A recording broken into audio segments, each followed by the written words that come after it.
So, David Ochieng, what was the mood of the president? Mood? Yes, fine. Evident, I can say. Confident, bullish. Correct. But if you look at the statements that are attributed to him, and I saw a few clips of him complaining about members of parliament who, for lack of a better word, may be clueless about some of the things that he has been talking about. What was going on? Why was he frustrated? I think this was a whole day's engagement. And so what I'm seeing on the papers, probably, I'm wondering which PG this was, because basically those are snippets that, in my opinion, are taken out of context. It was a discussion about the general performance of the Kenya government, Kenya Kwanza government so far.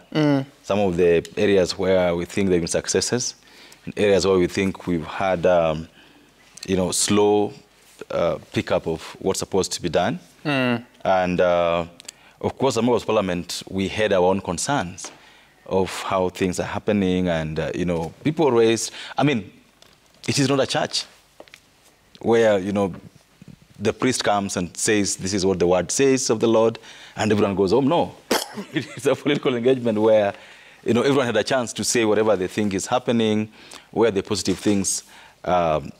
People say so. Where people think the areas where we make improvements, people say so. And so in this, for example, in this context, the discussion was much about the jobs being created.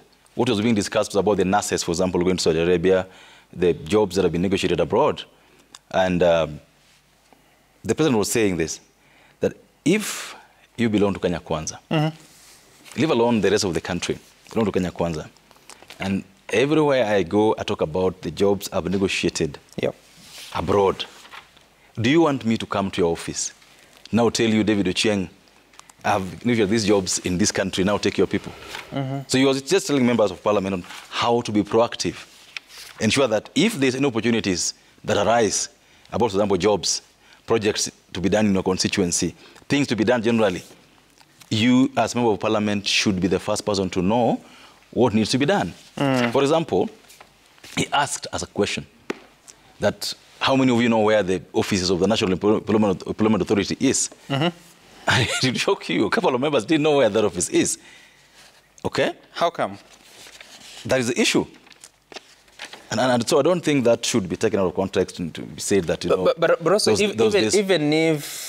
even if you know where the offices are, so what do you do with that information? That was the point I was making, that then you would know, for example, that jobs that are going, for example, to Saudi Arabia require this following things, so that you're able to advise your constituents who may want these opportunities accordingly.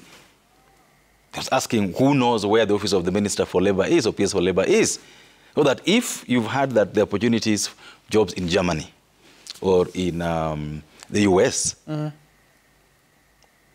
if you don't know where the offices are and what the requirements are, how are you going to ensure that your constituents get these jobs? He's talking about these digital jobs that we're supposed to anchor in our constituencies in what you call in the digital labs at every ward level. And they're saying that if you're not going to do these things to your constituents, how are you going to win elections in the future, and how are you going to serve your people? So this is a challenge that he made to us, and say that, as a long-serving politician, having been a member of parliament, he says that you go out of your way. There's no way you're going to lead collectively. Every MP has a constituency that he runs, that he represents. And people should not wait.